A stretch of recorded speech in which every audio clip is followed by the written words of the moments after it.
আপনি আমাকে কত টাকা লাগবে বলুন, মেয়েটা এনে দিতে হবে। বললে বাপ আমার 20,001 টাকা। এদিকে কে বুঝাবে? মূর্খ, কলেজে পড়ে। দেখলে শালা 20,001 টাকায় যদি মেয়েটা আমার কাছে চলে আসে, হারামখোর ওর বাপের ছাগলগুলো চুরি করে বেচে দিয়েছে। বুঝে করগা, ছাগল চুরি করে বেচেছে, বাপের মোটরসাইকেল বেচেছে। হুজুরকে যা হোক করে 20,000 টাকা লাগবে। 20,001 টাকা দিয়েছে। বলছে মেয়েটা চলে আসবে 14 দিনের ভেতরে তোর কাছে। আচ্ছা, এরকম বুকা লোক কেউ আছে? আমাদের তাবিজে যদি মেয়ে আসে তা মেয়েটা তোর কাছে যাবে কেন?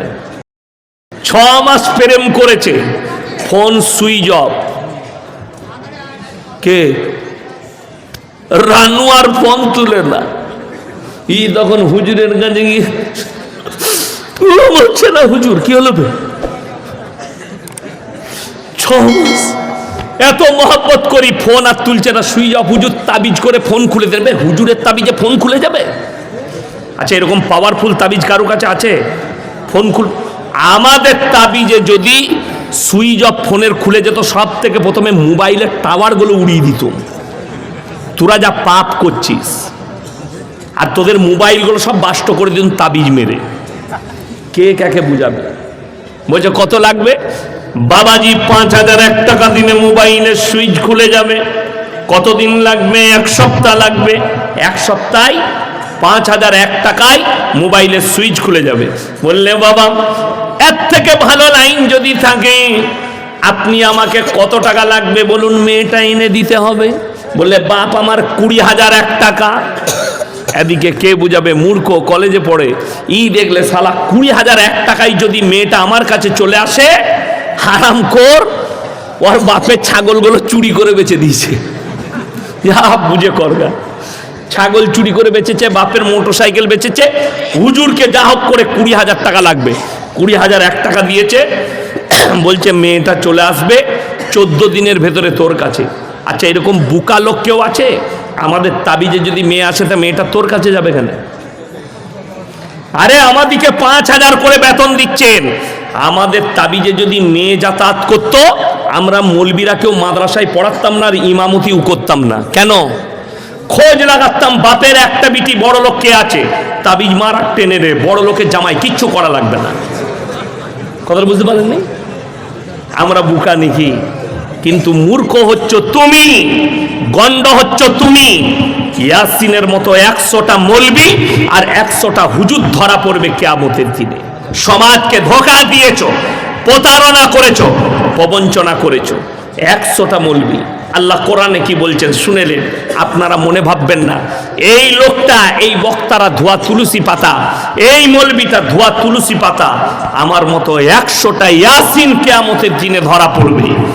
আমার আল্লাহ কোরআনে বললেন, ইন্নাল্লাযীনা ইয়াকতুমুনা মা আনজালাল্লাহু মিনাল কিতাব ওয়া ইয়াশতারুনা বিহি সামানান কালীলা উলাইকা মা ইয়াকুলুনা ফি বুতুনিহিম ইল্লান নার ওয়া লা ইউকাল্লিমুহুমুল্লাহু ইয়াওমাল কিয়ামাতি ওয়া লা ইউযাক্কিহিম ওয়া লাহুম আযাবুন আলীম। হে আমার বিশ্বনবী, পৃথিবীর মানুষকে বলো, তোমাদের মধ্যে কিছু এমন মৌলবি থাকবে যারা আমার কোরআনের আয়াতকে লুকিয়ে দিবে নিজেদের পেট চালাবার জন্য। তারা নিজেদের পেটে যে আগুন ছাড়া আর কিছু ভরে না। আমি আল্লাহ রাব্বুল আলামিন এই সমস্ত হুজুরদিকে কিয়ামতের দিনে কঠিন আযাবে মুবতালা করব। এটা কোরআন। 100টা মৌলবি ধরা পড়বে, আল্লাহ তাদেরকে আযাবে মুবতালা করে দেবে। সমাজকে ধোঁকা, প্রতারণা, প্রবঞ্চনা করেছে। আমার মুসলমান ভাই, লটারি হারাম। যারা ভবিষ্যৎ বলে এরা কাফের, এরা বেঈমান। আর কেউ যদি জ্যোতিষীকে বিশ্বাস করে, তার যদি হাত দেখিয়ে ভবিষ্যৎ দেখতে যায়, তার ঈমান চলে যাবে। তাকে বর্তমানে আবার ঈমান আনতে হবে। সে কাফের হয়ে যাবে, বেঈমান হয়ে যাবে। ভালো মন্দের মালিক সকলে বলুন কে? আরো জোরে বলুন কে? কল্যাণ অকল্যাণের মালিক কে? আল্লাহ। সবের মালিক আল্লাহ। আর আপনি বিশ্বাস করছেন আল্লাহর সৃষ্টির ওপরে। এইটাই হচ্ছে দুঃখের। মুসলমান হারাম হালাল না বুঝার কারণ হচ্ছে, মারাত্মক কারণ, সেটা হচ্ছে আপনার কাছে দ্বীনি শিক্ষা নেই। দ্বীনি শিক্ষা নেই। আপনি এটা ভাববেন না এই মাদ্রাসায় বক্তারা পয়সা চাইছে, ইয়াসিন সাহেব টাকা চাইলো চাংঘর মাদ্রাসার জন্যে, আপনি দিয়ে দিলেন। ইয়াসিন সাহেব দোয়া করে দিল, না, আপনি টাকা দেওয়ার পরেও আপনার দায়িত্ব শেষ হয়নি। টাকা দেওয়ার সাথে সাথে আপনার সন্তান থাকলে তাকে দ্বীনি শিক্ষা প্রতিষ্ঠানে দেন, তার কাছে দ্বীনি শিক্ষা দেন। দ্বীনি শিক্ষা কতটা ফরজ? আলেম হতে হবে না, মুহাদ্দিস হতে হবে না, মুকাররির মুফাসসির নয়, অতটা ফরজ। আপনার ছেলে ডাক্তার হবে, মাস্টার হবে, প্রফেসর হবে, ইঞ্জিনিয়ার হবে, নেতা হবে, মন্ত্রী হবে। আল্লাহর কসম খেয়ে বলে যাচ্ছি আমি, এই চাঁদঘরের মাটি, চাঁদঘর মাদ্রাসার মাটিতে সব ডিগ্রি হাসিল করবে, কিন্তু যদি দ্বীন না থাকে, আল্লাহর কসম আমার আল্লাহর কাছে কোনো মর্যাদা নাই। দ্বীন থাকতেই হবে। আপনার ছেলে পৃথিবীর যতগুলো ডিগ্রি হাসিল করবে করুক, আজকে এটাই কষ্ট। আপনি সন্তান তো জন্ম দিয়েছেন, সন্তানকে দ্বীনি শিক্ষা দেননি। কতটা? অতটা হাসিল করতে হবে যতটা করলে হারাম হালাল চিনতে পারে, দ্বীন আর বাতিল চিনতে পারে, শিরক আর বিদআত চিনতে পারে, কুফরি চিনতে পারে। বেঈমান কাফেররা যে জালটা ঠান্ডা মাথায় ছুঁড়েছে আপনার উপরে, ওই ইলমের দ্বারা যেন জালটা আপনি দেখতে পান। আপনারা কাকে গালি দিবেন? যতগুলো বর্তমানে ইসলামের দুশ্মন আছে, দুশ্মনানে ইসলাম হিন্দুস্তানের মাটিতে, সব কটাই মুসলমান ঘরে জন্ম নিয়েছে। তসলিমা নাসরিন মুসলিম না হিন্দু? নামটা মুসলমান, কিন্তু তাকে মুসলমান বললে গুনাহ হবে, মুসলমান বলা যাবে না। তসলিমা নাসরিন, জাস্টিস ইনায়েতুল্লাহ মুসলমান ঘরে জন্ম নিয়েছে, কিন্তু এরা মুসলমান নয়, এরা বেঈমান কাফের, ইসলামের বড় দুশ্মন। কলকাতার বাগুইয়াটিতে বসে আছে একটা মেয়ে, তার নাম হচ্ছে নাজিয়া ইলাই খান। প্রতিনিয়ত গালি দিচ্ছে কাদিকে? দাড়িওয়ালা, টুপিওয়ালা, নামাজি, বহুত জনকে গালি। বড় কষ্ট লাগে। এই মুর্শিদাবাদের এক হারামখোর নেতা, সে বলেছে মাদ্রাসায় জঙ্গি তৈরি হয়। তাকে আমি বলেছি, দামি কথা বলেছ। সুতি রেল লাইনের ওপরে যে দুজন দাসদের ছেলে বোম রাখতে গিয়েছিল, ওরা কোন মাদ্রাসার ছাত্র? তোমার মতো হারামখোর নেতাকে জিজ্ঞেস করলাম, বাপের বেটা হলে মিডিয়ার সামনে এসে বলো, যদি হিম্মত থাকে। অথচ ওই হারামখোর নেতা এক সময়, আজ থেকে 3 বছর আগে, বেলডাঙ্গার পাশে একটা মাদ্রাসার জলসায় স্টেজে এসে হারামখোর নমস্কার করে বললে ইসলাম শান্তির ধর্ম, আবার কোরআনের তাফসীরও করলে। আমি নাম লুব না, তাকে সবাই চিনে যাবে, ওই জন্য নাম লুব না। তার মুর্শিদাবাদের নেতা বললে মাদ্রাসাগুলো জঙ্গি তৈরি হয়। দামি কথা বলেছে। বেলডাঙ্গায় আল্লাহকে গালি দিয়ে যে নাম লেখা বোর্ডটা দিয়েছিল, তার নাম হচ্ছে সায়ন হালদার। ওটা কোন মাদ্রাসার ছাত্র? তোমার মতো হারামখোর নেতাকে আমি জিজ্ঞেস করছি, চ্যালেঞ্জ দিলাম। যারা মাদ্রাসার প্রতি ঘৃণা আনেন, আলেম উলামা দাড়ি টুপির প্রতি যাদের ঘৃণা আছে, তাদেরকে আজকে এত দলিল দিয়ে ঢেকে দিয়ে যাব, তুমি রাস্তা খুঁজে পাবে না। ইমানদারির সঙ্গে বলুন, একটা এটিএম ডাকাতি করতে গেলে মৌলবি হওয়া লাগে না ইঞ্জিনিয়ার হওয়া লাগে? কথা বলে না এরা? ইঞ্জিনিয়ার হতে হয়। ইঞ্জিনিয়ার চাঁদঘর মাদ্রাসায় হয়? কথা বলে না? কোথায় হয়? কলেজে। এই সৈয়দ হালদার কোথায় পড়াশোনা করে? কল্যাণী বিশ্ববিদ্যালয়ের ছাত্র। তাইলে জঙ্গি তৈরি কারখানা মাদ্রাসা নয়, কলেজ ইউনিভার্সিটিগুলো। ইঞ্জিনিয়ার হতে হয় একটা এটিএম ডাকাতি করতে গেলে। মূর্খরা ডাকাতি করলে, আমাদের মতো মৌলবীরা ডাকাতি করতে গেলে আমাদেরকে কি করতে হবে? সেদিনে কি ঘটনা ঘটেছে জানেন? আমাদের রাজ্যেই কোন জায়গায় হবে, পুলিশ ধরেছে 4টা মূর্খ ছেলে, তারা দেখছে শালা এটিএমে এত টাকা থাকে, এটিএমটা চুরি করতে গিয়ে সেই আপডেট করা মেশিনটা নিয়ে পালিয়ে এসছে। কি বললাম? আপডেট করা মেশিন, সেটাই টাকা থাকে। তারা ভেঙে দেখছে ভেতরে কিচ্ছু নাই টাকা পয়সা, তারা কুড়ুলে করে চুটিয়ে ভেঙেছে, সাবলে করে। তো আমরা মৌলবীরা চুরি করতে গেলে আমাদের হালে এরকম হবে।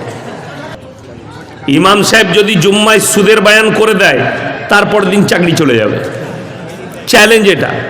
বহু মসজিদে গেছে, আমার কাছে প্রুফ আছে, অনেক মৌলবীর গেছে চাকরি।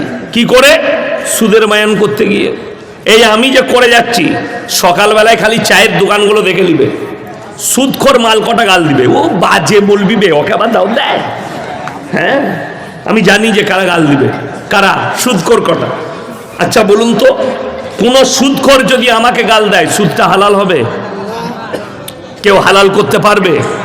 পৃথিবীর কোনো মৌলবীর বাপের ক্ষমতা নাই সুদকে হালাল করি।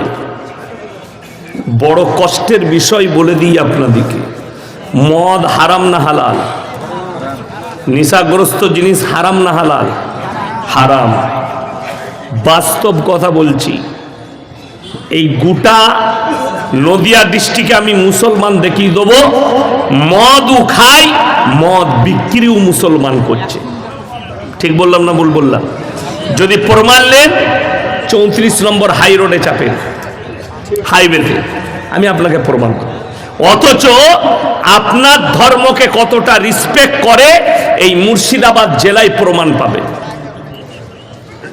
আপনি যদি হাই রোডে চাপেন, বহরমপুরের দিকে যান, মালদার দিকে, বহরমপুর বাইপাস পার করে পলসন্ডার মোড়, ওইটা পার করি একটা ধাবা আছে, ধাবাটার নাম হচ্ছে পাপ্পুদা ধাবা। আমি মাঝে মাঝে নাস্তা করি, চা খাই। ওই ধাবায় 3টে বোর্ড লাগানো আছে, মারাত্মক বোর্ড, যেটা মুসলমানদের ইমান বাঁচানো বোর্ড। নাম্বার 1, মদ পান করা নিষিদ্ধ ওই জায়গায়, হোটেলে। নাম্বার 2, মদ বিক্রি নিষিদ্ধ। নাম্বার 3, নো স্মোকিং, ধূমপান নিষিদ্ধ। যদি মিথ্যা বলি, বোর্ডটা গিয়ে দেখে নেবেন। এই হোটেলে লাগানো আছে। তারা পাঞ্জাবি, তারা জানে এখানে আমি যেখানে ব্যবসা করছি, এখানে 75% মুসলমান, আর মুসলমানদের জন্য নেশাগ্রস্ত জিনিস স্পর্শ করা হারাম, তাই তারা বিক্রি করে না। আপনার ইজ্জত রেখে মুসলমান দিকে রিসপেক্ট করে। অথচ আমি এই হাই রোডে দেখিয়ে দেবো আপনাকে, পলাশী থেকে বহরমপুরের মধ্যে কতগুলো হারামখোর মুসলিম যুবক হোটেল করেছে, মদ খায়, হারামখোর হোটেলে মদ বিক্রিও করে। তাইলে তোমার থেকে বড় রসুলের দুশ্মন কে আছে? তোমার থেকে বড় আল্লাহর দুশ্মন কে আছে? এইটাই তো সমাজ বুঝে না। আপনারা বলুন, লটারির টিকিট কাটা হারাম না হালাল? কথা বলে না, হারাম। আপনাকে আমি পলাশীতে দেখিয়ে দেবো, মুসলমান লটারি কাটা তো অনেক দূরের কথা, কাটছে তো কাটছে, বিক্রি পর্যন্ত, দোকান পর্যন্ত লাগিয়েছে মুসলমান। ঠিক বললাম না ভুল বললাম? অথচ এই লোক জলসা হলে, মাদ্রাসা মসজিদের আদায় হচ্ছে, আমার 5,000 টাকা, কিসের মেয়ে? লটারি। কত জান্নাত নিবিলে। আমি বললে খারাপ বলবি, আমাকে দাওয়াত দিয়েন না, যদি সহ্য না করতে পারে অসুবিধা না। কিন্তু বড় কষ্টের বিষয় বলছি, তুমি হারাম টাকা দিচ্ছ, মাদ্রাসাওয়ালারা জানে না যে এটা হারাম টাকা, ইনাদের কাছে ওটা হালালি হবে। যেহেতু একটা মুমিন, একটা মুসলমানের উচিত সে যেন হালাল টাকা দেয় মাদ্রাসা মসজিদে, তার উচিত। আমি বক্তা, ইয়াসিন এসছি, আমি যে খানা খাবো, আমাকে যে নাস্তা করাবে, এটা মাদ্রাসার সেক্রেটারি, মাদ্রাসার কর্তৃপক্ষের দায়ী যে ইয়াসিনকে, বক্তাদিকে হালাল খাবার খাওয়াবে। যেহেতু আমি কোনো অমুসলিমের ইনভাইটে আসিনি, আমি মুমিন ব্যক্তির ইনভাইটে এসেছি। কথাটা বুঝেছেন না বাজেননি? আপনি আমাকে দাওয়াত দিচ্ছেন, আপনি আমাকে খাওয়াতে পারবেন না। আসল কথা, কারণ কি মুসলমানের এই হালতের কারণ? আল্লামা ইকবাল লিখেছেন, ইস ঘর কো আগ লাগি ঘর কি চিরাগ সে। মুসলমান, তোমরা নিজেদের ঘর নিজেরা আগুন ধরিয়েছো। ইমানদারির সঙ্গে বলুন, প্রত্যেকটা মুসলমান জানে মুসলমান নরনারীর জন্য দিনী শিক্ষা অর্জন করা কি বাবা ফরজ। আমি চ্যালেঞ্জ দিয়ে গেলাম, এটা কোন থানা? কালীগঞ্জ থানা। পুরো কালীগঞ্জ থানায় যদি সমীক্ষা করে এই মৌলবীরা, 100টা মুসলিমের মধ্যে 80 জনের কাছে দিনী শিক্ষা নেয়। ঠিক বললাম না ভুল বললাম? আর চ্যালেঞ্জ দিলাম, যার কাছে দিনী শিক্ষা নাই তার দ্বারা হারাম হালালের বিচার করার ক্ষমতা নাই। মুসলমান কত ভালো জানেন? লরি চালায়, মুর্শিদাবাদ নদিয়ার ছেলে, হাই রোডে যাচ্ছে, হোটেলে গাড়ি দাঁড় করালো, ঢুকিয়ে বলছে ভাই এক বোতল মদ দে, মদ খাওয়া হয়ে গেল। এরপর বলছে ভাই মুরগির মাংস আর রুটি নিয়ে আই তো। সে বেচারা যখন মুরগির মাংস আর রুটি এনেছে তখন বলছে বে মুরগিটা জবাই না কাটা, ওরা মার হারাম করকে জুতো করে। যে লোক মদ খেলো তার আর এটা জিজ্ঞেস করা লাগবে যে মুরগিটা জবাই না কাটা? যেমন মদ হারাম, কাটাটা হারাম। দোয়া কবুলিয়াতের জন্যে প্রথম শর্ত হচ্ছে আল্লাহর কাছে আপনি যে দোয়া করবেন সেই দোয়াটা কবুলিয়াতের শর্ত হচ্ছে হালাল খাবার। মুসলমান হারাম হালালের পার্থক্যটাই জানে না। এই জন্যে আজকে কে বলল আপনাকে আপনি অমুসলিমকে গালি দিচ্ছেন? তার থেকে বড় দুশ্মন আপনার ঘরে বসে আছে, তার থেকে ডেঞ্জার দুশ্মন আপনার ঘরে আপনি ভাত দিয়ে পেলে রেখেছে, তার থেকে বড় দুশ্মন। যদি বলেন কেমন? আপনার সন্তান 18 বছর হয়ে গেল, জীবনে কোনোদিন নামাজের লেগে তাকে মারধর করেননি, তাকে কোনোদিন ডাঁটেননি, 7 বছর বয়স থেকে নামাজের হুকুম দেননি। সে ছেলে বেনামাজি, বাপের হোটেলে খাচ্ছে। তো তার থেকে বড় দুশ্মন কে পেলেছে? আপনি পেলেছেন দুশ্মন। আপনার ঘরে আপনার মেয়ে কলেজ ইউনিভার্সিটিতে পড়ে, স্কুলে পড়ে, বালিগ হয়ে 17-18 বছর বয়স হয়ে গেল, জীবনে নামাজ পড়ে না। আপনি বলছেন আমার ফ্যামিলি হচ্ছে মুমিন ফ্যামিলি। তুমি আল্লাহর কাছে হিসেব করবে। আর রাসূল সাল্লাল্লাহু আলাইহি সাল্লাম বলেছেন যার নামাজ নাই তার মধ্যে ইসলাম নেই। আজকে মুসলমানের কাছে কি করে লটারি হালাল হলো? কে অনুমতি দিল? কোন মৌলবি বলেছে আপনাকে? কোন হুজুর বলেছে লটারি হালাল? আজকে মুসলমানের হালত জানে? এ হারামখোররা লটারি কাটে তো কাটেই, মসজিদে নামাজ পড়তে গিয়ে জুম্মার দিনে দোয়া করে আল্লাহ যেন 1 কোটিটা লেগে যায়। ঠিক বললাম না ভুল বললাম? আরে মোবাইলে পাবেন, বাংলাদেশের এক চাচা দোয়া করছে, আল্লাহ গো 1 ঘর কেটেছি আল্লাহ, যদি 1 কোটি লেগে যায় আজ জীবনে মসজিদ থেকে বেরোবো না। এই হারাম দোয়া কখনো আল্লাহর কাছে করা যায়? কিন্তু মুসলমান করে। আমার এলাকায় কি বুঝলেন, কদিন আমাকে খুব গাল দিয়েছে এটা বলাতে। আমার এলাকা, আমি নাম করব না, গ্রামে এই তো মোবাইল চলছে, ওরা শুনতে পাবে, সবাই শুনে। তো নামাজে দাঁড়িয়েছে এরকম লুঙ্গি পরে, ও বেচারা আসরের নামাজে ঢুকেছে, ঢুকার আগে কিন্তু 4 ঘর লটারি কেটেছে, কোঁচড়ে রেখেছে। নামাজে একদম ফার্স্ট কাতারের মাল। নামাজে দাঁড়িয়ে এবার সিজদা করতে গিয়ে, টানাটানি করতে গিয়ে মালটা পড়ে গেছে। পেছনে যে মালটা ছিল তার, সে হারামখোর ওই লটারিওয়ালায়, সে সিজদায় গিয়ে দেখেছে আল্লাহ এত বরকত, ধরে মালটাকে ভরে নিয়েছে। বাস বাইরে গিয়ে মগরবের পরে মিলুচ্ছে, মাল পড়ে গেছে 10,000। তখন খুঁজে বেড়াচ্ছে আমার মালটা গেল কোথায়। মগরবের পরে খোঁজ নিয়েছে, আসরের নামাজে আমার পেছনে কে দাঁড়িয়েছিল, বলে ওমু। তো জানে যে ও মালটাও লটারিওয়ালা। তাকে গিয়ে ধরেছে, ভাই আমার লটারি টিকিটটা বার কর, তুই পেছনে ছিলি, মসজিদে পড়ে গেছে। দুজনের মধ্যে দ্বন্দ্ব, বেরিয়ে গেল, টাকাটাই ক্যাশ করেছে। সবাই মুসল্লিরা জেনে গেল 2টো মালই লটারিওয়ালা।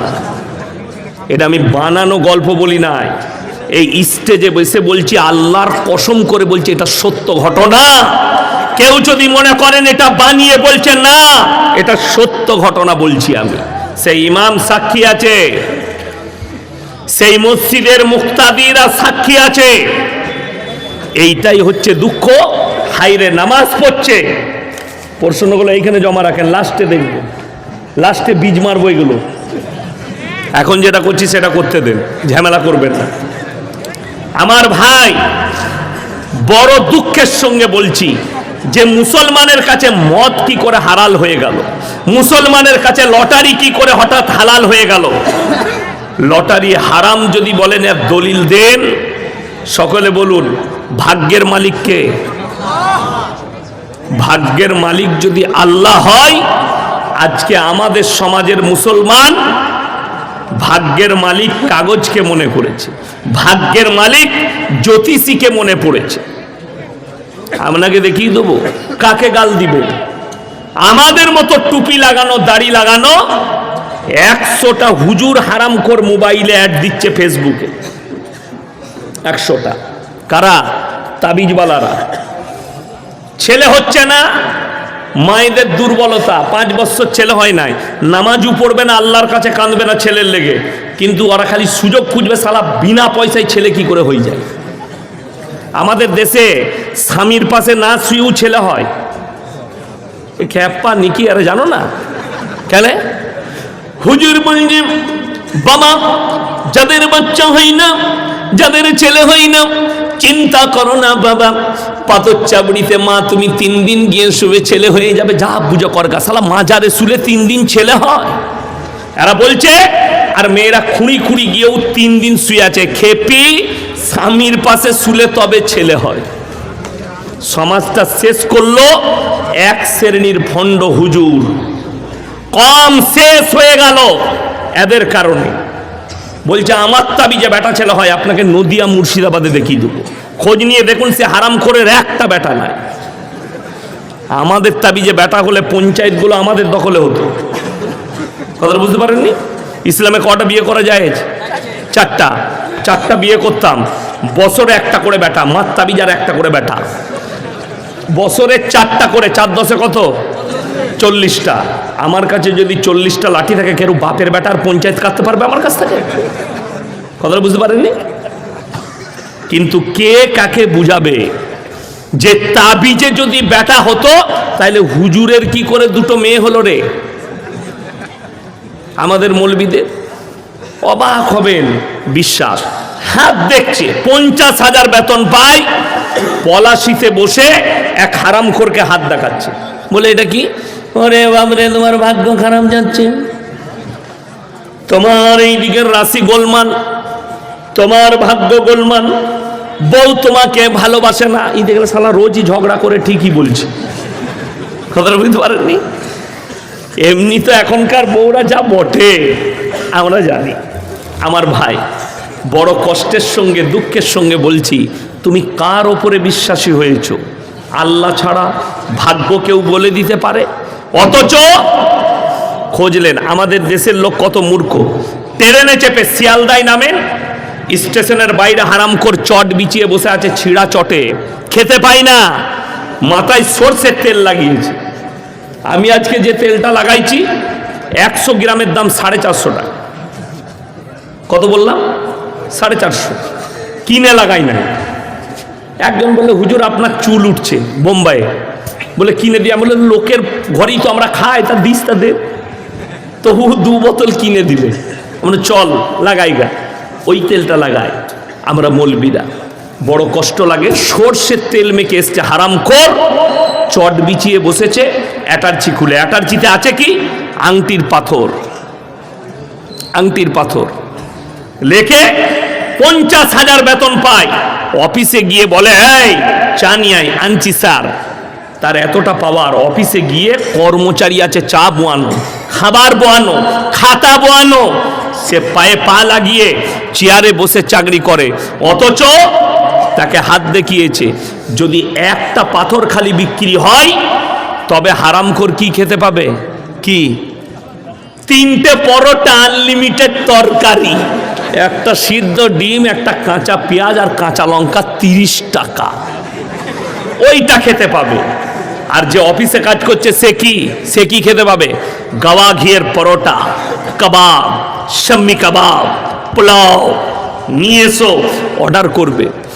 কিন্তু দুঃখের বিষয়, কেউ বলে না কোনোদিন তুই যে আমাকে ভাগ্যের পাথরটা দিচ্ছিস ওইটা তোর গলায় রাখ, কাল থেকে মমতা খালার পাশে থাকবি, তুই হারামখোর চটে কেনে বসে।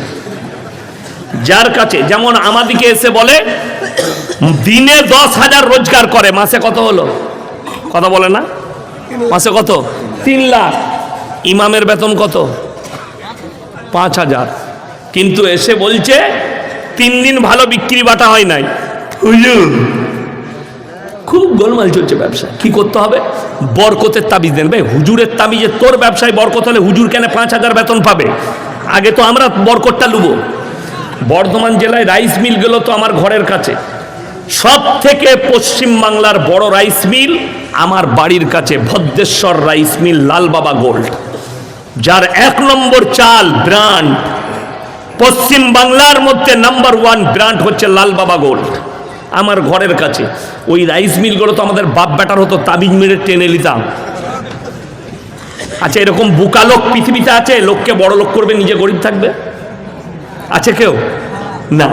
তাবিজে যদি বরকত হবে তো তোরা কেন বড় লোক হবে? আমাদের যুবক যুবতীরা জানে না, এরা যে কেন স্কুলে আর কলেজে পড়ালেখা করছে আমরা ভাবি না। আপনি ভেবে দেখুন, আমাদের মৌলবীদের ট্যালেন্ট আছে না? না, মাদ্রাসায় পড়েছি আমরা, মৌলবী হয়েছি, হাফেজ হয়েছি, কারি হয়েছি, কিন্তু একটা ছেলে বলছে আমরা শিক্ষিত, এরা মাদ্রাসা ছাপ। মাদ্রাসা ছাপের লাভটা জানিস কি? লাভ শুনেলেন, 6 মাস প্রেম করেছে, ফোন সুইচ